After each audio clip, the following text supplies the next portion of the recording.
Bem-vindo a mais um programa Legal Talks. Meu nome é Thomas Lau, presidente do IBRA-China e da SEBRA-ONU. Também sou coordenador deste programa com os doutores Guilherme Caputo Bastos, ministro do TST, e Paulo Feus, professor da PUC São Paulo. No programa de hoje, vamos falar sobre inteligência artificial, do auditor robô ao juiz robô. Nosso convidado especial é o Dr. Haroldo Cedras, ministro do Tribunal de Contas da União.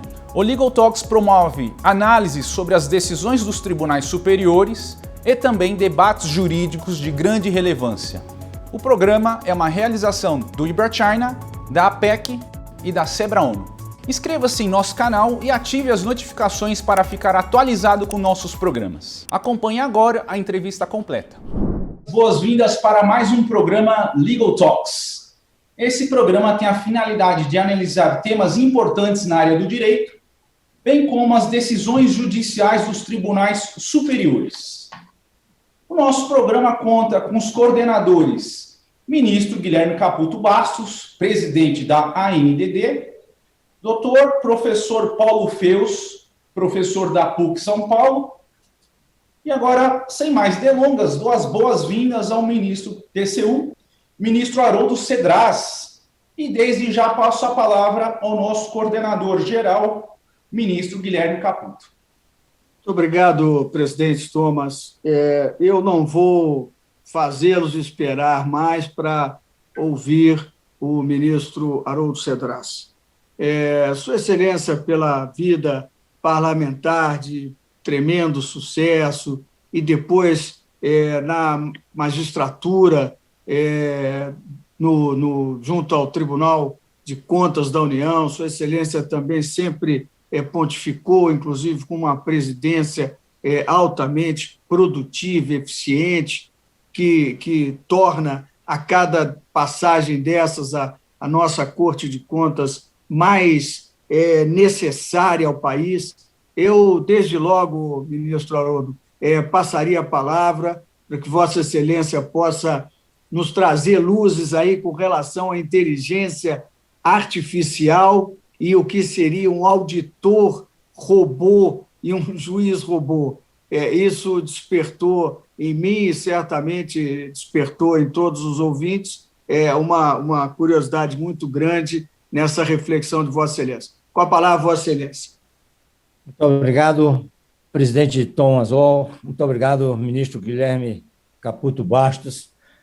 Devo muito a vocês.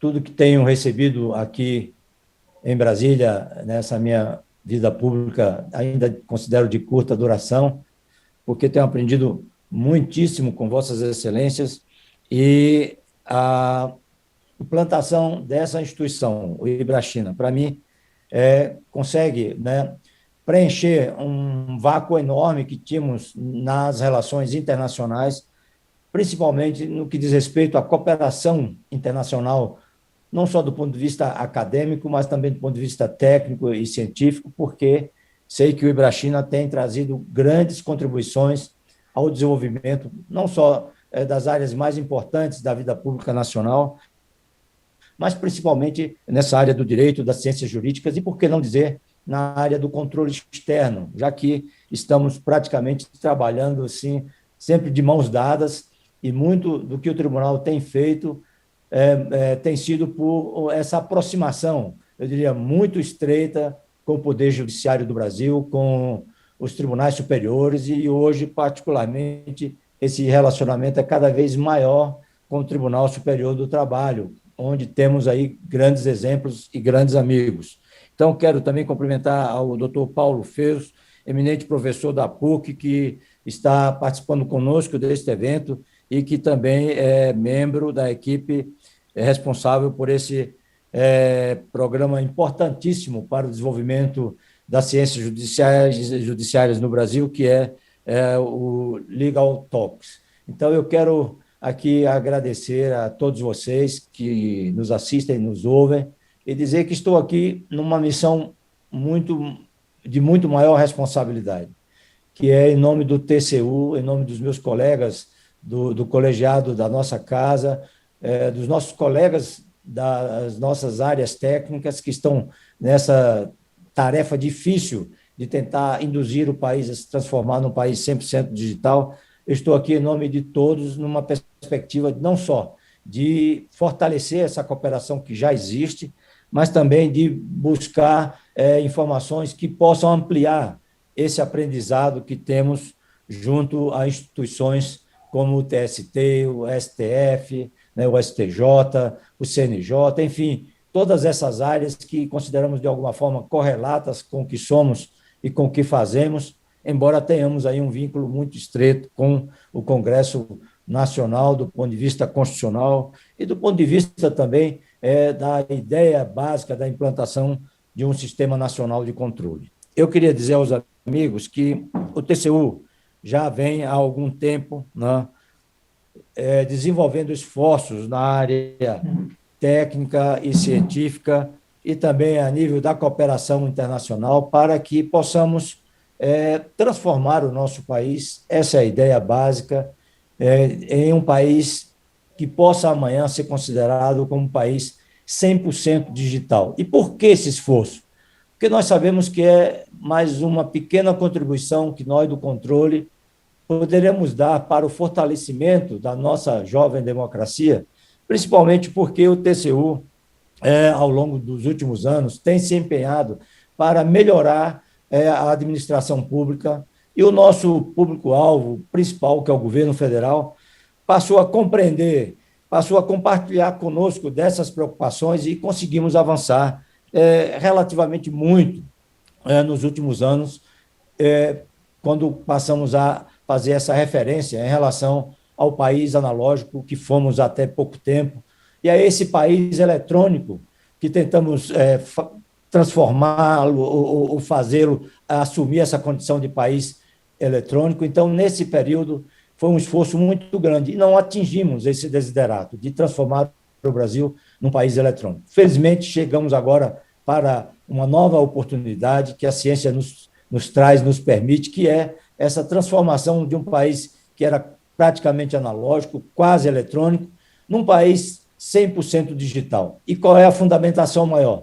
É que só existe uma chance, uma possibilidade para que tenhamos um canal de mão dupla com a sociedade, entre governo e sociedade, entre o acompanhamento das nossas políticas públicas, entre a necessidade de melhorias que temos na área da prestação de serviços públicos. Então, eu acho que só existe uma possibilidade, é essa possibilidade da vida digital. Então, é essa possibilidade quando a palavra compartilhamento passa a existir de fato entre governo e cidadão, entre instituições e cidadão. E quando a palavra co-compartilhamento, que tem uma expressão muito mais forte, ela passa a ser de uso geral. Então, eu acho que essa capacidade, essa extraordinária força que tem e que lhe confere a Constituição no que diz respeito à atuação do TCU, isso nos permitiu tomar essas iniciativas, buscando, principalmente, para que isso pudesse acontecer,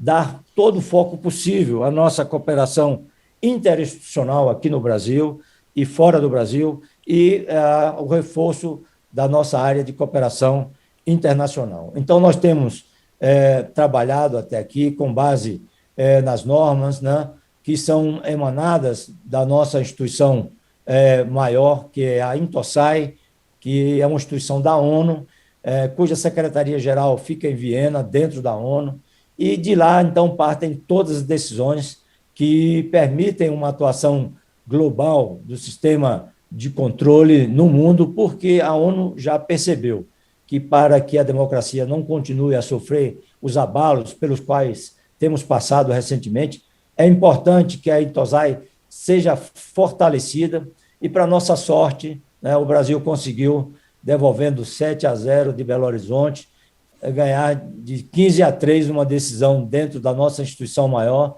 e irá assumir, então, a partir do próximo ano, a presidência da Intosai, que é uma atribuição muito difícil, é uma responsabilidade muito grande, mas nós já estamos há quase 40 anos tentando lugar no Conselho de Segurança da ONU e não conseguimos. E agora já vamos ter essa presidência que eu acho que vai contribuir com uma posição internacional de muito maior destaque para o Brasil a partir do próximo ano. Então, eu acho que essa conquista foi uma conquista maior, que também, para que lá pudéssemos chegar, tivemos que contar com o apoio do Itamaraty, de todas as instituições nacionais, então foi um esforço gigantesco, mas vencemos por 15-3 o nosso competidor nessa área, que não era ninguém menos do que o Tribunal de Contas Europeu. Então, eu acho que é uma vitória máscula do TCU, um reconhecimento àquele esforço que vem sendo feito aqui nacionalmente e internacionalmente, porque também presidimos durante um bom período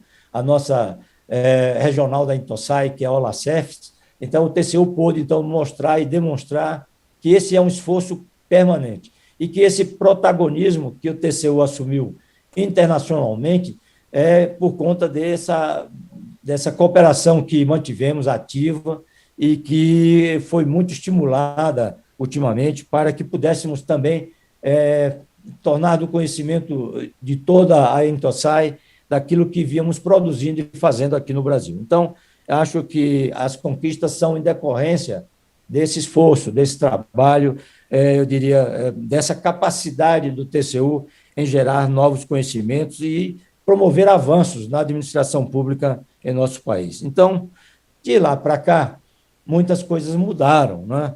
E o mundo vem evoluindo numa velocidade que nós não conseguimos nem imaginar como isso está de fato acontecendo, mas acontece a cada dia e, para nossa satisfação, uma área do conhecimento humano que é relativamente nova e que foi, vamos dizer assim, posta em prática como conhecimento técnico e científico há bem pouco tempo, que é a inteligência artificial, e é o tema da nossa conversa de hoje, né?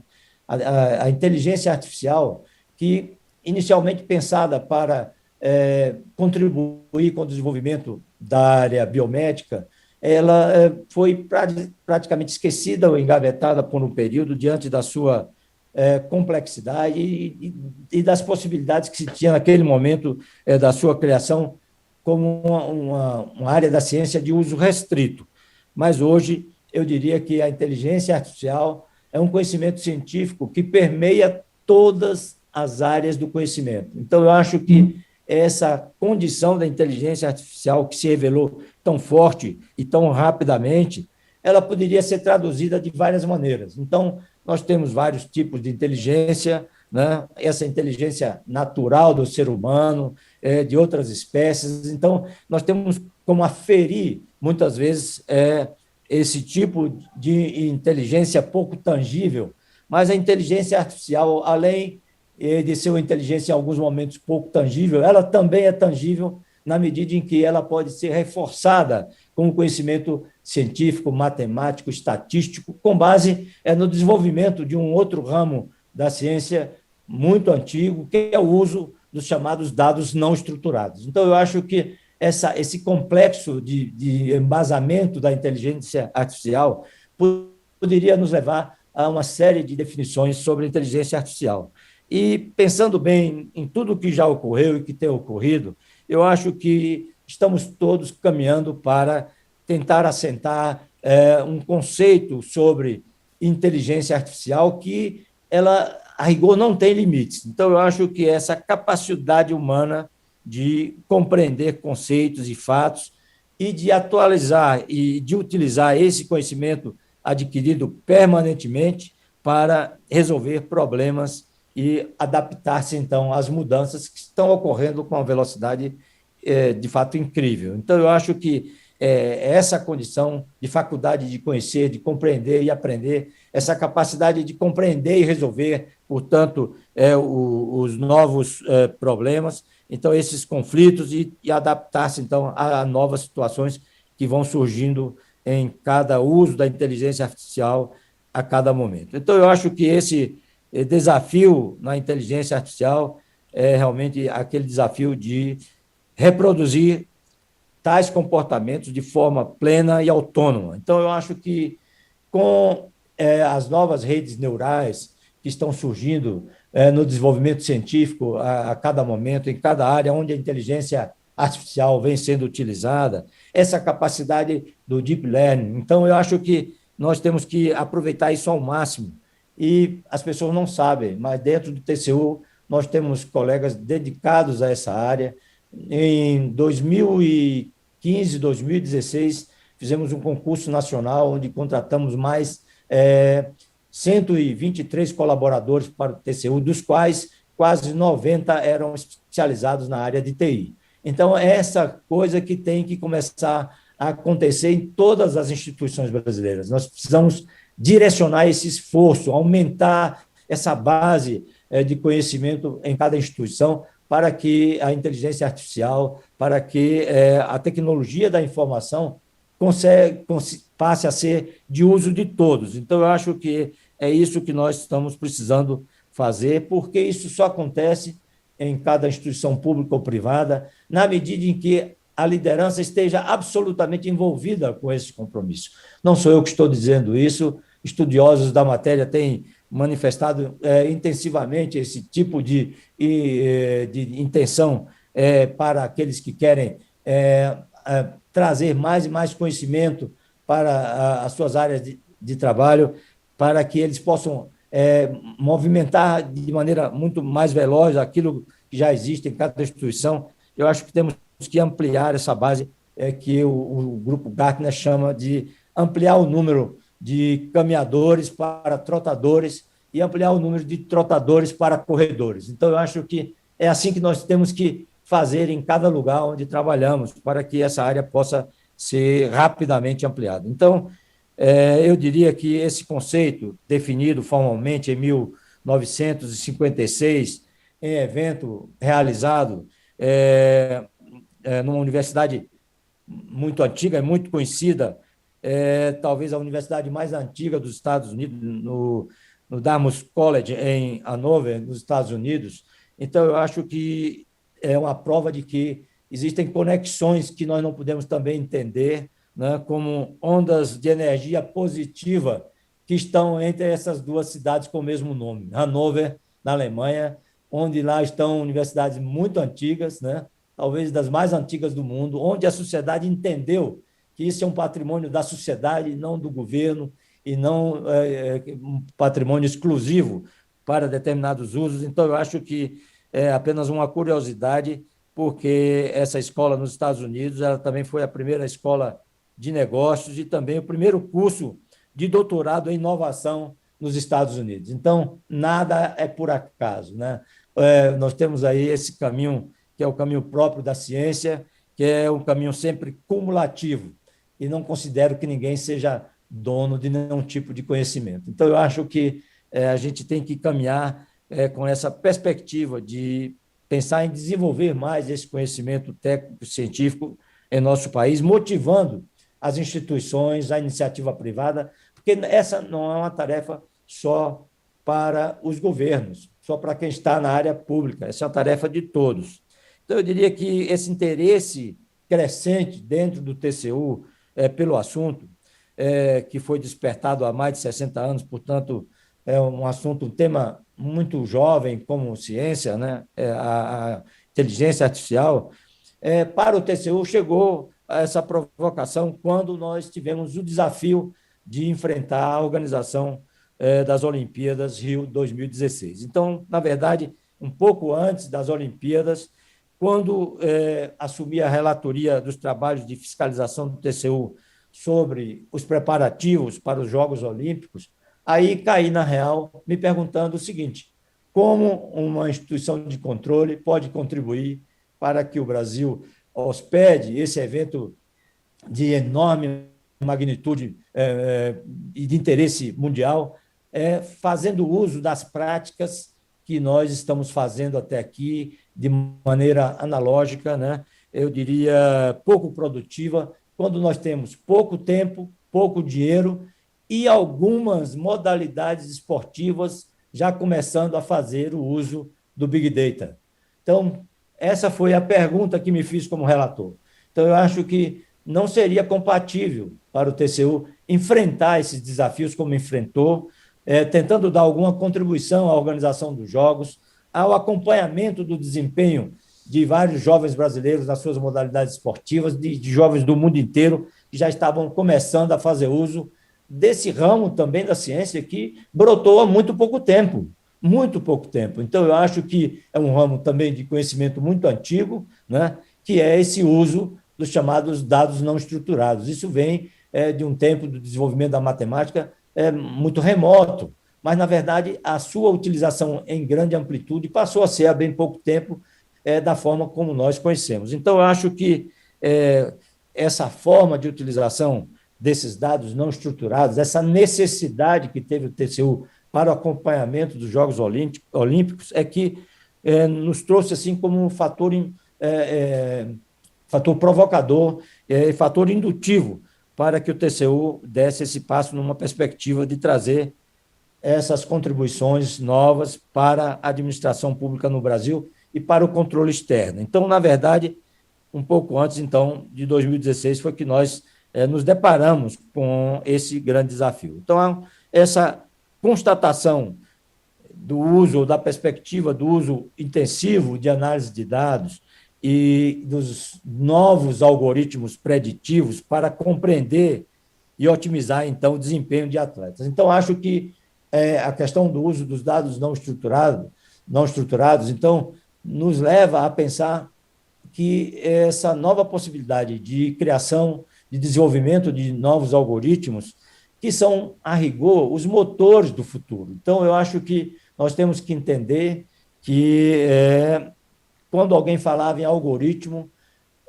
sempre nós ouvíamos palavras diversas, porque as pessoas não estavam entendendo exatamente o que é que isso poderia dizer e se nós seríamos capazes aqui, dentro da nossa instituição, gerar esses conhecimentos. Na verdade, como disse, essa base tecnológica do TCU não nasceu hoje e eu tenho certeza que temos na nossa instituição, por sorte, pessoas de uma formação intelectual muito boa, dedicadas, muitas delas, a esta área do conhecimento, e elas nos permitiram criar, então, de uma maneira muito prática, algoritmos novos, inteligentes, com base, inclusive, a um prêmio que foi conquistado pelo Luiz, um nosso colega servidor do TCU, no momento em que o Brasil praticamente comemorava aquele segundo prêmio na área da matemática. Então, eu acho que esse prêmio também foi um prêmio relevante, salvo melhor juízo. Então, eu acho que esse prêmio que esse servidor, colega do TCU, conquistou é um prêmio de grande relevância nesse momento do desenvolvimento tecnológico do país. Então, eu acho que é uma demonstração clara de que no Brasil, na área pública, os servidores estão imbuídos de um compromisso que vai muito além dos compromissos formais, que vai muito além dos compromissos de um simples contrato de trabalho. Eu acho que eles estão todos empenhados com laboratórios próprios, muitas vezes montados em suas residências, trabalhando aos sábados e domingos, nessa perspectiva de trazer novas contribuições ao desenvolvimento do nosso país. Então, eu fico muito feliz em ter participado desses momentos, de ter, de alguma forma, procurado contribuir para que essas coisas tomassem um novo vulto e que o TCU pudesse, com propriedade, com resultados, com técnicas e ferramentas novas desenvolvidas por nós, o TCU pudesse induzir ao país a máquina pública do governo federal e aí, naturalmente, por consequência, talvez, aos estados e aos municípios, trazer exemplos para essa grande transformação digital. Então, na mesma época então, que nós estávamos descobrindo essa capacidade do advogado robô, nós também iniciamos a jornada rumo ao auditor robô. Eu estava como convidado e muito honrado com aquele convite na inauguração das novas instalações e da nova sede do Tribunal de Contas da Colômbia, e que foi um convite muito honroso. Foi quando, de repente, então, eu achei que deveria jogar para uma plateia de 2.600 auditores essa expressão. E eu acho que eles não estavam esperando. Eu falei, vocês estão muito tranquilos aí, mas cuidado, porque o auditor robô já está aí. E eles caíram em gargalhada depois de uma exposição que nos cativou a todos, que foi a exposição da Singularity University lá nesse mesmo ambiente. Então, eu acho que o Tribunal de Contas do Brasil queria dizer aos companheiros da América Latina e do mundo de que nós já estávamos preocupados com essa situação e que já estavam trabalhando em trazer contribuições nessa área do uso da inteligência artificial para o desenvolvimento das nossas atividades do controle externo. Então, eu acho que, nessa perspectiva, nós também fomos concitados, antes um pouco disso, num momento também importante da nossa vida de firmação da nossa jovem democracia, quando, então, o ministro-presidente do TSE, ministro Gilmar Mendes, com sua inteligência, com sua capacidade de liderança, ele conseguiu reunir todas as instituições brasileiras no TSE para que pudéssemos juntos enfrentar os desafios de uma eleição absolutamente nova, quase a queima-roupa, com base em regulamentos, em uma legislação completamente nova, desafios gigantescos para o acompanhamento das eleições de mais de 5.000 municipalidades no Brasil, num país tão diverso, tão grande, e ele nos colocou, então, para todos, os desafios que teríamos. Então, o TCU saiu, então, buscando trazer a sua contribuição, fazer a sua parte, e, ao final daquele período, o ministro Gilmar mostrou que o Brasil tem uma inteligência própria, já instalada, apesar de todas as dificuldades que temos do ponto de vista geográfico, logístico, né, do ponto de vista, muitas vezes, de difusão de conhecimentos, que é uma questão que não é nossa, é do mundo inteiro. Eu acho que nós conseguimos trazer para o presidente do TSE as respostas que aquela instituição esperava do órgão de controle para que aquelas eleições pudessem transcorrer num prazo tão curto, dentro da normalidade e mostrando os avanços do Brasil num pleito tão difícil quanto aquele. Então, isso aconteceu. Eu quero aqui fazer justiça àquela motivação, aquela provocação, aquele desafio que nos colocou o ministro Gilmar Mendes. Então, eu acho que o TCU muitas vezes é concitado a atuar dessa forma e acho que também é a nossa vocação. Acho que nós estamos aí preparados com as nossas áreas técnicas para esse tipo de enfrentamento e de resposta. Então, nós recentemente no TCU, construímos uma plataforma digital e essa foi uma busca incessante, porque sabíamos que, com base nessa plataforma, nós poderíamos trazer muitas outras contribuições, reunindo, então, dados da administração pública e também buscando desenvolver, com base nesses dados e nessa plataforma, novos algoritmos. Eu acho que esse foi um momento importante, né? Essa percepção das demais instituições que deveriam colocar os seus dados, os dados da administração pública, muitas vezes custodiados, muitas vezes dados sigilosos, para que o TCU pudesse, então, fazer um bom uso desses dados, desenvolvendo as ferramentas que desenvolvemos. Então, nós desenvolvemos já naquela época, com base nesse primeiro trabalho, desenvolvemos uma ferramenta que considero muitíssimo importante, não apenas para o TCU, mas para todas as instituições que queiram customizar esse painel, que é o painel estratégico de controle. E por quê? Porque, para aquele momento, era, talvez, dentro da administração pública no Brasil, a primeira ferramenta para controle com características preditivas. Então, o TCU não conhecia, então, muito esta atuação do controle externo, que não existia praticamente em nenhum outro lugar do mundo na área pública, com aspectos preditivos. Então, esse conhecimento científico nos permitiu dar esse passo, porque essa área de desenvolvimento de auditorias preditivas, isso até então só era possível na iniciativa privada, principalmente nas áreas de grande manipulação de recursos financeiros. Então, eu acho que nós passamos, através da cooperação estabelecida com a Universidade de Rutgers, nos Estados Unidos, a poder fazer uso desse conhecimento preditivo, e assim foi. Então, esse painel está à disposição de todos quantos queiram, não só verificar os avanços que ocorreram depois dele, o que ele ainda pode ser utilizado aqui e também na iniciativa privada. Então, eu acho que nós temos condições de melhorar essa ferramenta cada vez mais.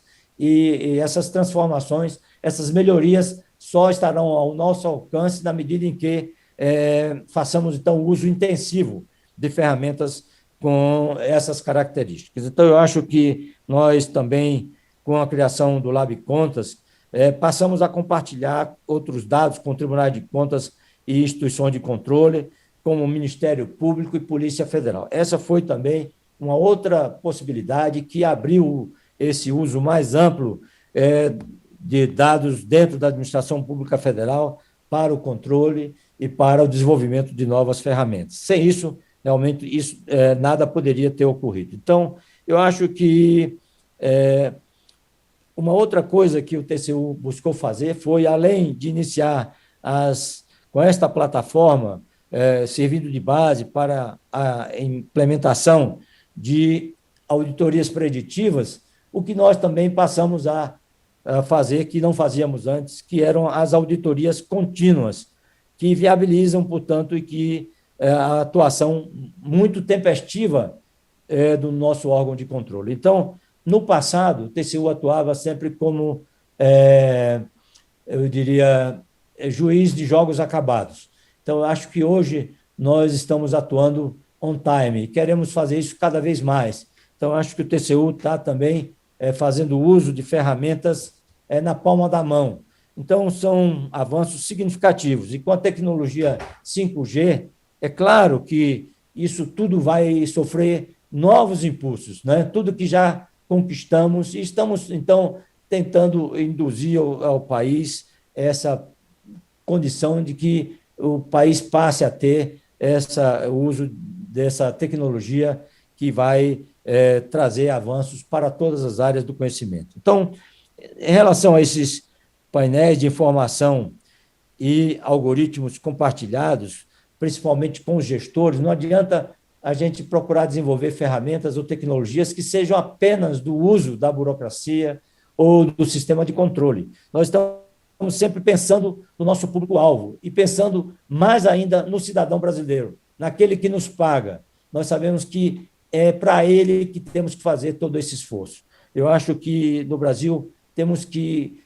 reverter, com todos os esforços, essa cultura perversa que temos de não valorizar a esse cidadão que paga, que é o beneficiário direto de toda e qualquer política pública, e para que ele passe a ser mais respeitado na medida em que as políticas públicas passem a ser de melhor qualidade. Então, eu acho que essa é, sem dúvida, a maior tarefa, a tarefa de maior desafio do TCU e de todas as nossas instituições. Então, eu acho que é preciso que os cidadãos compreendam, ou passem a compreender, não só porque nós estamos utilizando essas ferramentas, mas que passemos a otimizar esse desempenho na medida em que facilitemos, então, o uso pela população, pela cidadania dessas ferramentas, porque nós temos que entender que o controle social é também um controle muito importante em qualquer lugar do mundo. Então, nós temos que tornar essas ferramentas de fácil uso, com o desenvolvimento de muitos aplicativos, como fizemos a partir de 2014, quando desenvolvemos vários aplicativos cívicos que já são de uso comum por todos aqueles que acessam o portal TCU. Então, eu quero dizer que o TCU realiza já há 5 anos essa fiscalização contínua de pagamentos de pessoal na esfera federal. Vejam que avanço isso significa para a administração pública como um todo, que consome boa parte dos recursos públicos que temos, que não são muitos. Então, eu acho que essa questão da fiscalização contínua na área de pessoal tem avançado a cada dia. E nós conseguimos adquirir lá fora uma outra ferramenta que está dando grande contribuição às transformações que precisamos no nosso sistema previdenciário. Então, eu acho que são exemplos concretos dessa atuação do TCU na incorporação de novas tecnologias. Então, eu acho que, em 2020, a análise de despesas mensais de 27 bi resultou na detecção e correção de irregularidades, para dar um exemplo concreto, que implicariam prejuízos de mais de 3,8 bi em 10 anos. Então, tudo que nós gastamos do dinheiro público, nós precisamos devolver com resultados concretos. Nós estamos agora nessa fase em que os latino-americanos, principalmente, que sempre valorizam as atividades meio, os latino-americanos precisam entender que nós precisamos urgentemente trabalhar com os resultados. Ou seja, nós temos que esquecer muito os métodos, aquelas considerações de país basicamente analógico, de país eletrônico que adquiriu ferramentas e sistemas que não servem e não nos ajudam em momento nenhum. Ou seja, o destino melhor seria o lixo para toda e qualquer ferramenta eletrônica que estivéssemos utilizando ainda agora. Então, eu acho que se no passado isso já não fazia sentido, hoje muito menos. Nós temos que, inclusive, ter uma fiscalização rigorosa em qualquer instituição sobre a aquisição dessas ferramentas, instrumentos, sistemas ou softwares que venham simplesmente a trazer uma ampliação daquele entulho legal que herdamos e que precisa ser descartado. Então, eu acho que nós temos que fazer isso de maneira muito ativa, permanentemente, em cada instituição. Então, essa é uma questão de um grande desafio que coloco para todos nós. Então, outras áreas promissoras que considero para a aplicação da inteligência artificial são, por exemplo, em relação ao acompanhamento das contas de governo, que o TCU se vê naquela obrigação quase impossível de acompanhar todas as despesas, todos os gastos do governo federal a cada ano, então, num tempo relativamente curto, com poucos técnicos. Então, eu acho que essa execução orçamentária ela nunca foi verdadeira no Brasil. Como nós sabemos que as discussões sobre o nosso orçamento, sobre o nosso PILOA, nós sabemos que essas discussões têm que ser cada vez mais transparentes e cada vez mais ao alcance da sociedade. Então, não podemos mais aceitar a forma como, na maioria dos países, principalmente da América Latina, isso tem acontecido. Então, o Brasil quer dar um exemplo em se transformando num país 100% digital, que o orçamento seja um orçamento compartilhado com a sociedade de fato, não apenas com o Congresso Nacional, que tem essa responsabilidade acima de tudo. Mas o TCU é partícipe e, eu diria, apenas se esforça enormemente a cada dia para buscar assessorar cada vez mais o Congresso Nacional nessa perspectiva de que tenhamos um projeto de lei orçamentária que seja à altura dos desafios atuais. Então, eu acho que essa estratégia, portanto, de governo 100% digital, foi essa perspectiva que nos trouxe, nesse momento, né, essa obrigação de fazer com que o país avançasse rapidamente. Então, nós começamos a conversar com a Casa Civil da Presidência da República no início, talvez no primeiro mês de 2014, né? E, por sorte, as pessoas que foram convidadas para aquela reunião ampla perceberam a importância da proposta do TCU. E não só perceberam, entenderam, aceitaram e compartilharam das nossas preocupações,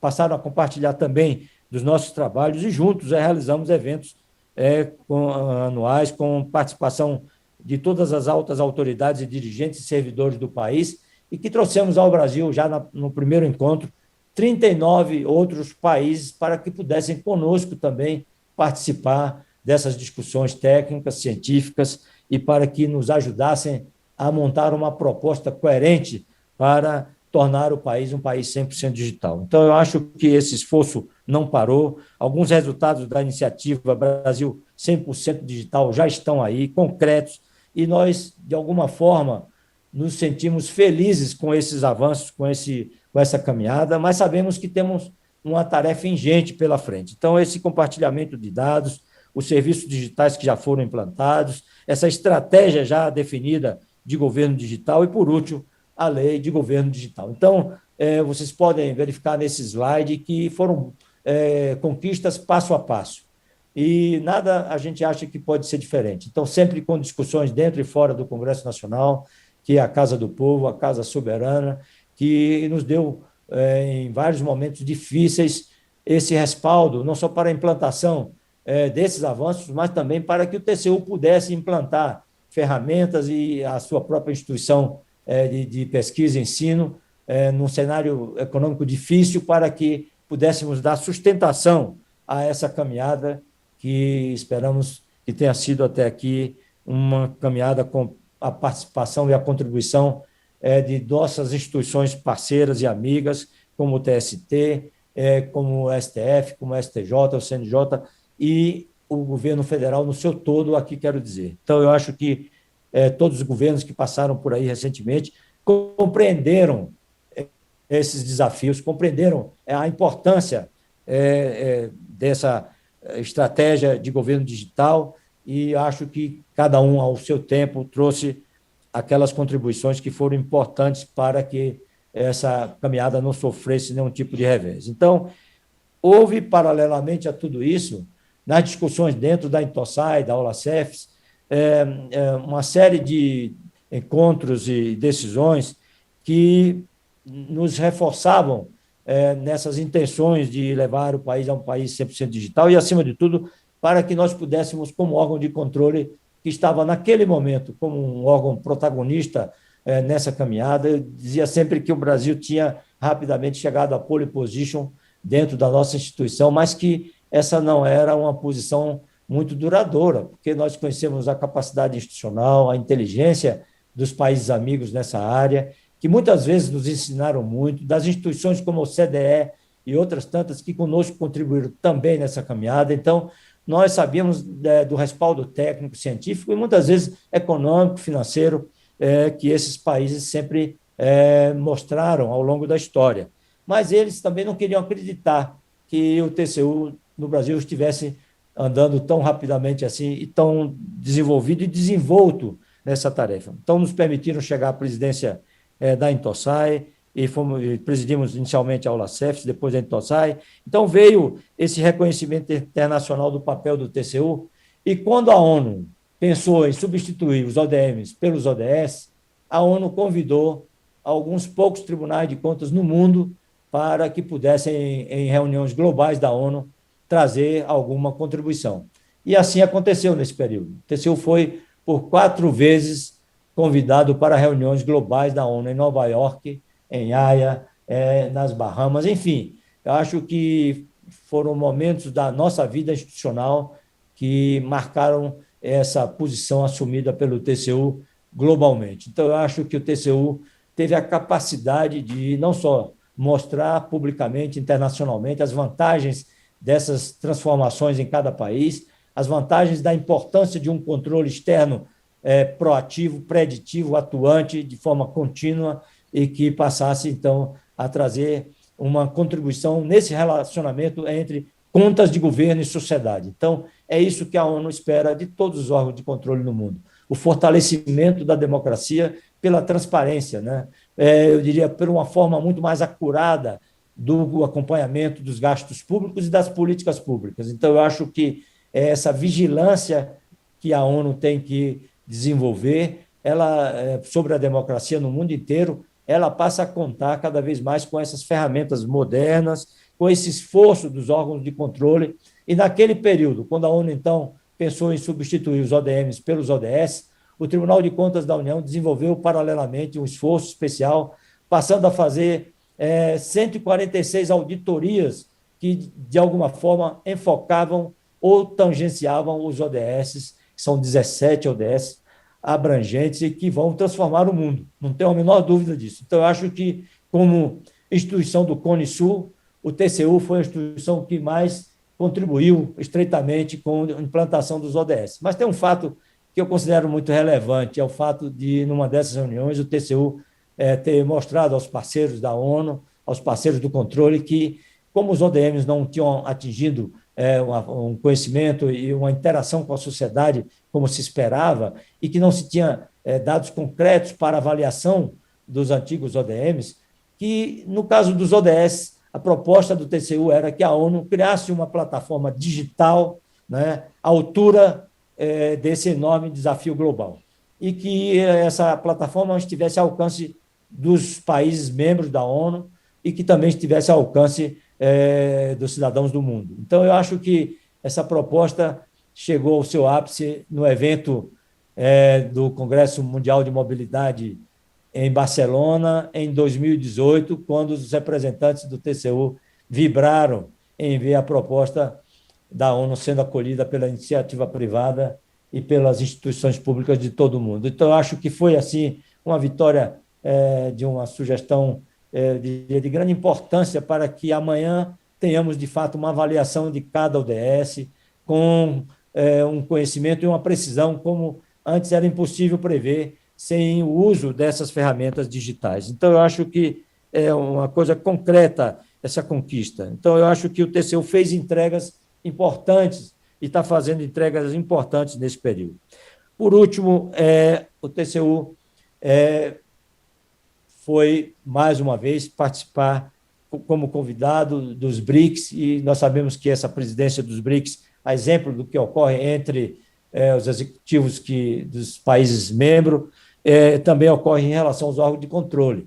E quando a China, então, esteve como presidente dos BRICS para a área do controle, nós tivemos a oportunidade desse reconhecimento dentro da maior universidade de auditoria do mundo, na China, que é a Universidade de Nanjing, que é um grande exemplo da China para o mundo, e lá nós recebemos, em nome do TCU, essa condição, um título muito honroso de professor honorário dessa instituição, que nós entendemos como uma mão estendida para a cooperação internacional, para que no futuro possamos, inclusive, fazer um intercâmbio maior de docentes, de técnicos, de ministros, de conselheiros de tribunais, porque essa Universidade de Nanjing é, de fato, um grande exemplo na área do conhecimento que tem a China dentro dessa área do controle externo. Então, eu acho que esse reconhecimento também foi importante porque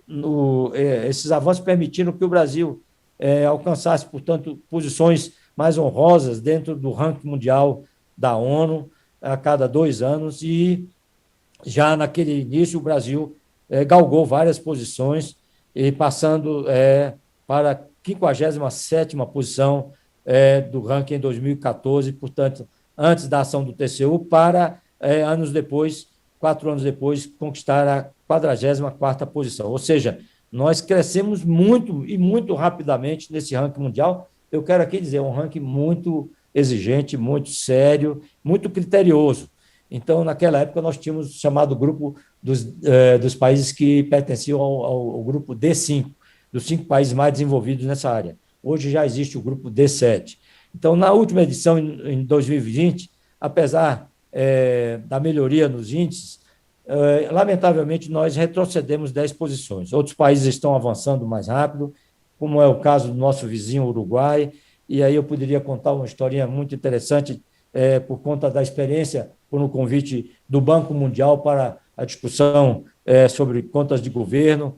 Então, naquela época, o Uruguai não tinha dado passo algum ainda nessa direção, e hoje já faz parte desse grupo, eu diria, muito importante, que é o grupo D7.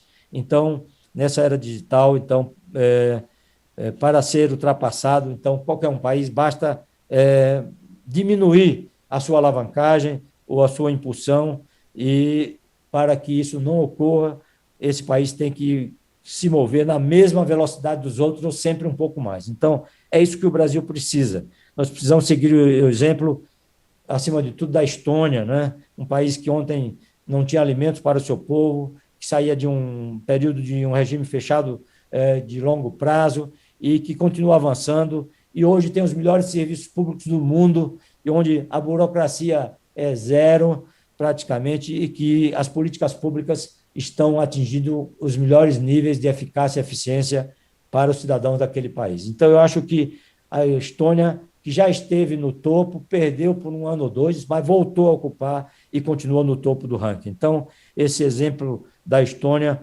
eu diria que se aplica também a essa área do judiciário, porque a Estônia é, de fato, hoje um país muito avançado também em relação ao seu poder judiciário, e desde 2019, então, o país entendeu que esse exemplo da Estônia, o país Brasil, poderia, então, servir também como referência para nós brasileiros, e passou, então, a começar a fazer uso da inteligência artificial para a resolução de processos de pequenas causas. Então, nós temos um judiciário com um acumulado de processos por conta do que herdamos em termos de cultura do passado, que já ressaltamos como país analógico que fomos durante muito, muito tempo, e eu diria que as primeiras iniciativas dos tribunais superiores em 2018 foram marcantes e com resultados muito positivos, tanto com aumento, inclusive, do interesse desse tema por todos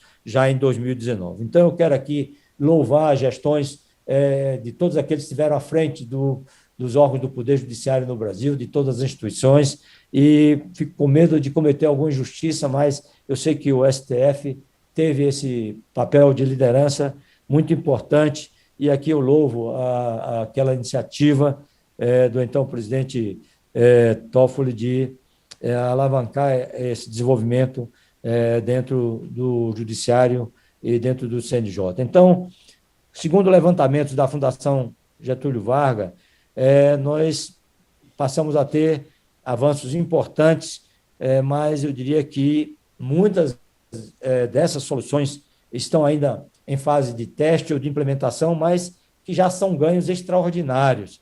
Eu diria que essa plataforma Sinapses para o compartilhamento de algoritmos e de bases de dados para as aplicações de inteligência artificial, com envolvimento de mais de 47 tribunais com projetos próprios, de 64 iniciativas outras, eu acho que isso robustece a caminhada do Brasil na direção de um país 100% digital. Então, eu acho que nós temos desafios para o uso responsável e efetivo da inteligência artificial, que são muitos. Temos, talvez, que ainda buscar conseguir alguns avanços na área legal, na área da elaboração das discussões de novos projetos de lei, mas estão, eu digo, muito bem agora mapeados, porque esses desafios são aqueles desafios que não permitem ao país nem à nossa sociedade a adotar qualquer atitude discriminatória, portanto, são desafios da não discriminação, da publicidade e transparência, coisas já bem assentadas, inclusive, na nossa Constituição Federal, da governança e qualidade, da segurança, enfim, eu acho que nós estamos caminhando para um novo momento da vida nacional e essa preocupação é importante que o país mostre e demonstre a cada dia que nós temos segurança jurídica, né, que é fundamental para a atração de novos investimentos e que o direito fundamental sempre esteja como um julgamento sempre justo, especialmente diante das possibilidades que temos da existência já atualmente do juiz robô. Então, eu acho que com 77 milhões de processos em tramitação e juízes sobrecarregados, é quase impossível pensar em ter da sociedade uma compreensão sobre o nosso modus operandi. Então, eu acho que estamos avançando nessa direção, porque a justiça que tarda, e não sou eu que estou dizendo isso, é sempre uma justiça considerada falha. Portanto, a decisão inicial de um juiz robô pode ser muito mais justa do que a omissão do judiciário em poder decidir por conta do acumulado de processos e não por incapacidade intelectual dos seus membros, que no Brasil são, eu diria, membros que têm demonstrado a importância do nosso sistema, que se destaca aqui na América Latina e no mundo. Então, eu acho que essa modernização da justiça ela tem que acontecer em todos os níveis, inclusive diminuindo a importância da burocracia cartorial, ainda que faz o Brasil pensar em que não vai ter como sair da era dos carimbos. Eu acho que nós precisamos avançar e avançar muito rapidamente, porque as ferramentas estão aí para o nosso uso e eu lembraria que elaborar ou discutir ou montar novos algoritmos inteligentes é possível e análise semântica de textos, que parecia um fantasma ou uma coisa sem possibilidade de alcance para uso permanente, contínuo e muitas vezes preditivo.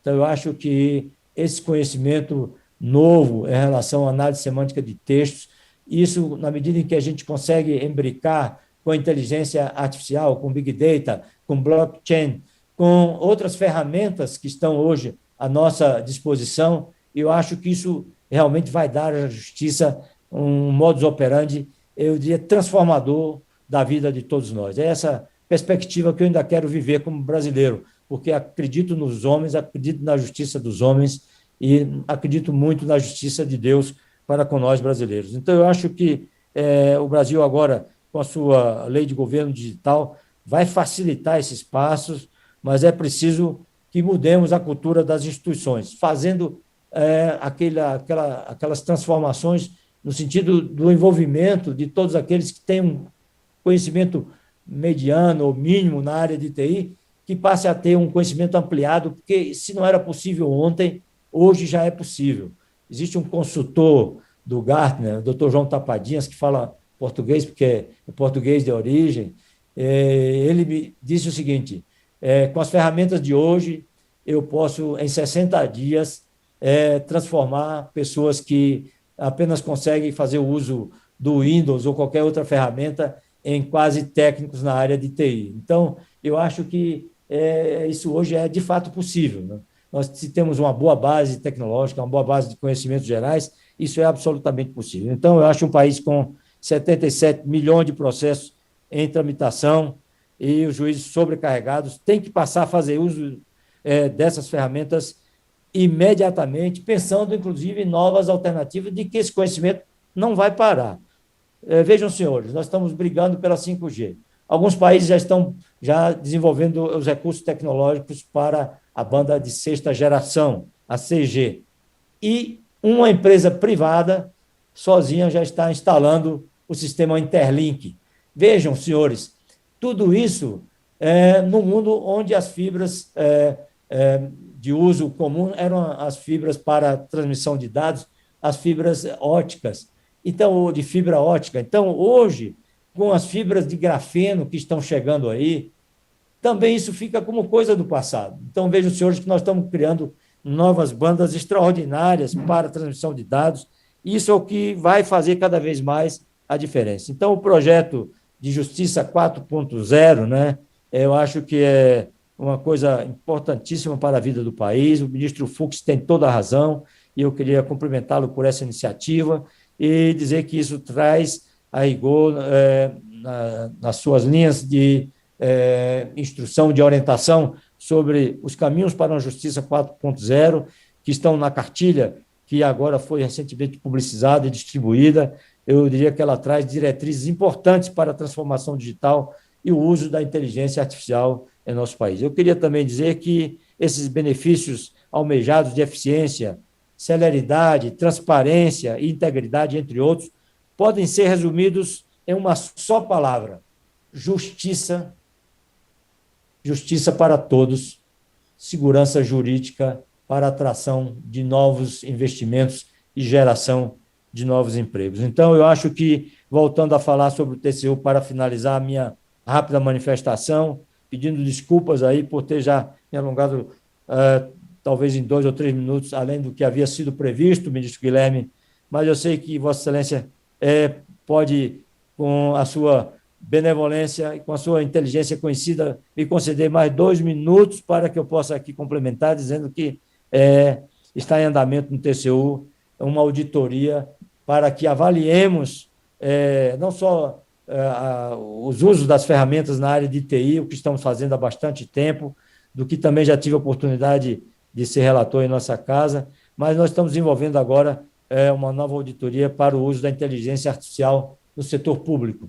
Então, é mais uma contribuição que o TCU quer trazer a essa caminhada para um país 100% digital. Então, nós queremos levantar o nível de adoção e de iniciativas existentes na esfera federal e, se possível, também nos 3 poderes. Então, além das auditorias e trabalhos de controle externo, temos aí essa instituição, o ISC, que os senhores já conhecem, como escola de governo e mecanismo para apoio a avanços institucionais do setor público, que eu acho que é uma instituição exemplar, com um projeto pedagógico que me deixa muito orgulhoso como professor universitário que continuo, parece que fui, mas tenho vontade de continuar. Quero dizer que o ISC é uma casa do saber, do conhecimento, que veio para ampliar a cooperação interinstitucional e que já em 2015 criou o programa Inova TCU e nós pudemos ali implantar o primeiro laboratório em inovação sobre controle externo no mundo, o que foi reconhecido em Londres,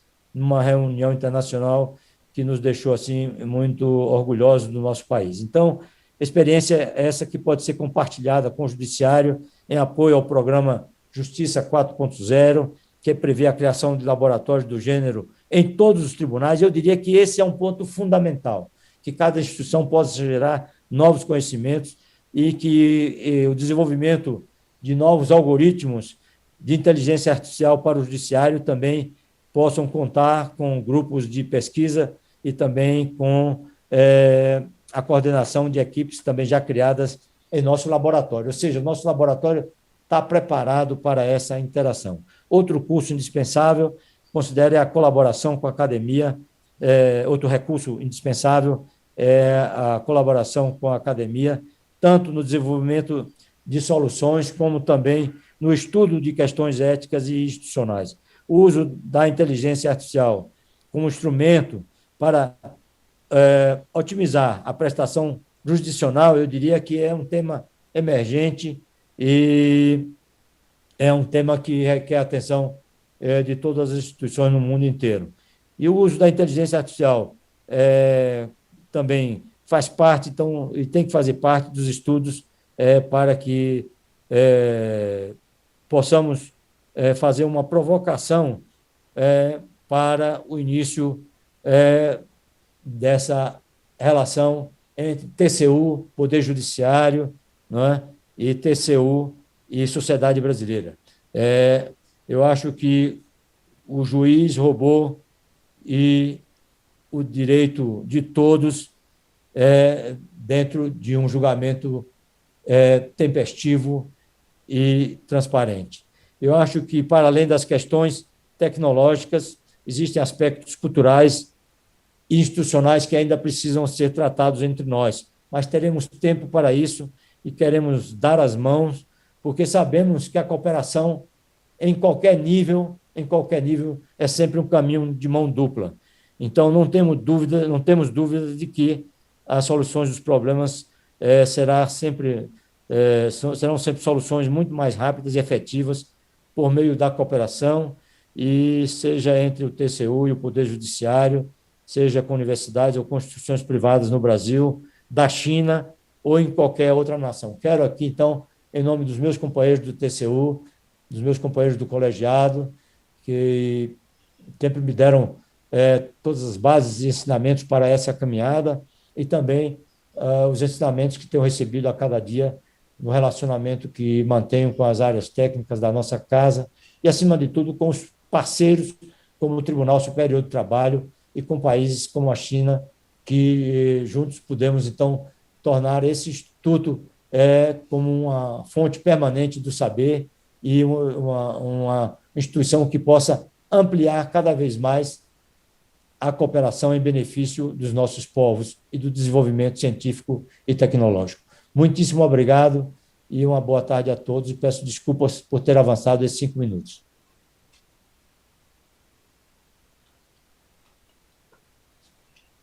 Nossos aplausos virtuais, ministro Cedrais. Eu vou me permitir fazer um comentário, ministro, dizendo o seguinte: da mesma forma que eu faço parte do Poder Judiciário e num contexto onde está inserido o nosso digno TCU, convivo com pessoas que frequentam como servidores ou como ministros da casa. É impressionante o aprendizado que eu estou tendo a nível da nossa Corte de Contas. Porque muito mais, ministro Cedrais, do que a sua riquíssima explanação sobre o que sucede com a nossa Corte de Contas, Corte Federal de Contas, recebemos a visita do ministro Nardes, que enfocou a questão da governança pública. Agora, Vossa Excelência nos traz essa riquíssima explanação, nos dando conta de uma coisa que está é muito além do que eu dizia, eu comentava de que uma teoria do medo que vigia há 30 anos atrás, ou mais, quando eu presidia o Tribunal Regional do Trabalho, aquele receio que nós tínhamos do Tribunal de Contas, e como é que ele vai...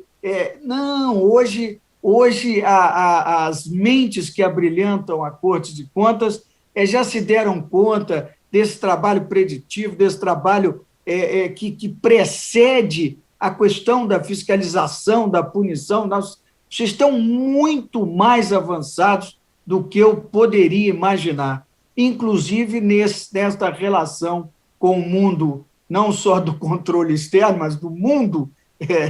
Hoje, a Corte de Contas, a gente vê que está aí pontificando em organismos como a ONU e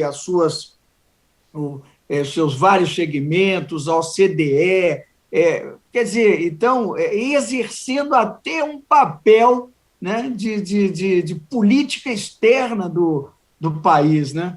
Olha, parabéns, assim, eu me sinto assim um pouco assim mais brasileiro vendo tudo que eu estou ouvindo acerca da nossa Corte de Contas e aquele medo que eu tinha quando presidia, será que o tribunal vai aprovar as nossas contas? Será que não vai? Será que eu criar essa gratificação, eu estou aqui correndo em algum equívoco? Não, não.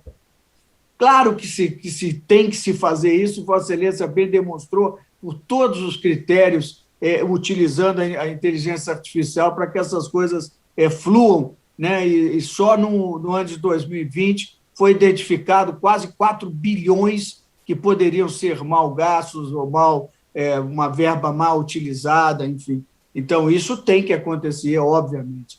Mas, olha, parabéns, riquíssima explanação. Muitíssimo obrigado pelas suas palavras sempre generosas.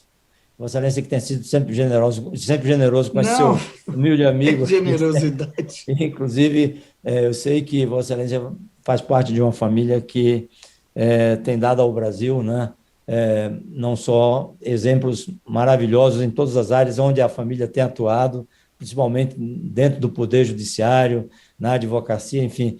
Eu fico muito orgulhoso em poder conhecer e saber da atuação familiar, mas sei que Vossa Excelência aí no Tribunal Superior do Trabalho tem dado contribuições significativas a esses avanços para o nosso país. Acho que essa instituição é uma instituição ainda muito importante para que possamos manter o Brasil dentro do conjunto de nações com o respeito que temos que ter em relação à área do trabalho. Eu acho que Vossa Excelência, a rigor, nos permite a criação sempre cada vez mais de novos empregos e não existe tarefa mais nobre do que essa. Eu acho que gerar empregos, para mim, é a tarefa mais nobre dentre todas. Então, eu acho que Vossa Excelência tem dado exemplos e contribuições como juiz, como ministro. Então, eu quero dizer a Vossa Excelência que nós todos lhe somos assim, muito, muito, muito, muito gratos. E eu quero transferir as suas homenagens à minha presidente Ana Raiz, aos meus colegas de plenário, que estão muito acima de mim e que muito já fizeram pelo Brasil, e também aos nossos técnicos do TCU. Eu acho que as instituições brasileiras têm que lutar sempre para um fortalecimento do embasamento técnico, muitas vezes com espírito acadêmico. Veja, Vossa Excelência, que o que o TCU está fazendo muitas vezes, buscando os exemplos que estão no TST, no STF, no STJ, na iniciativa privada, e foi isso que fizemos ao longo desse período, porque não foram poucas as missões que fizemos em busca desse conhecimento na iniciativa privada e em várias universidades nos continentes que existem parceiros do Brasil. Então, eu acho que é dessa forma que nós estamos buscando atuar, mas nós sabemos que essa é uma tarefa de todos e sem vocês nós não teríamos chegado a essa condição, assim, dentro dos organismos internacionais, com o reconhecimento que temos hoje, mas eu sei que esse desafio é um desafio permanente. O TCU tem que entender que tem que correr mais, que tem que trabalhar mais, que tem que contar mais com a cooperação nacional e internacional, essa parceria com a China eu acho muito importante. A parceria com a Universidade de Nanjing para o TCU, eu acho fundamental para o nosso futuro. Então, eu acho que é dessa forma que nós queremos continuar aprendendo e, naturalmente, ampliando as pontes com Vossa Excelência, com seus colegas do Tribunal Superior do Trabalho, com, eu diria, todos os demais tribunais superiores. Não quero ser repetitivo, mas Vossa Excelência me tocou muito o coração com suas palavras generosas, com sua inteligência. Eu queria, mais uma vez, em nome dos meus colegas, agradecer esse convite honroso ao doutor Law e nosso presidente aí do Instituto, e dizer que essa caminhada é uma caminhada que vai abrir sempre novos horizontes para os nossos respectivos países.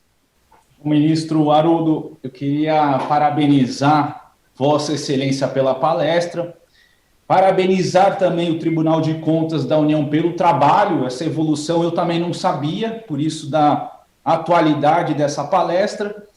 E aqui fazer uma menção, ministro Haroldo, do intercâmbio. Ontem estamos já elaborando uma minuta de um contrato guarda-chuva com a Universidade da China junto ao nosso instituto para intercâmbio dos alunos do Brasil para a China. E é a universidade, ministro Caputo, do Jack Ma. É a universidade também com uma tecnologia impressionante, inovação, e a gente vai conseguir bolsa de estudos para os nossos meninos jovens aqui do Brasil para fazer esse intercâmbio aí pós-pandemia. Então, já está bem sedimentado, e aqui eu quero parabenizar novamente, agradecer ao ministro Haroldo pela palestra, e declaro encerrado os trabalhos de hoje, agradecendo nossos coordenadores, ministro Guilherme Caputo e professor Paulo Feus. Muito obrigado. Muito obrigado, doutor Law. Uma honra estar com vocês na tarde de hoje. Muito obrigado, professor Feus. Muito obrigado, meu eminente ministro Guilherme Caputo. Muito obrigado a todos vocês. Foi um prazer e uma honra. Obrigado pela sua participação em nosso programa Legal Talks. Inscreva-se em nosso canal e até a próxima.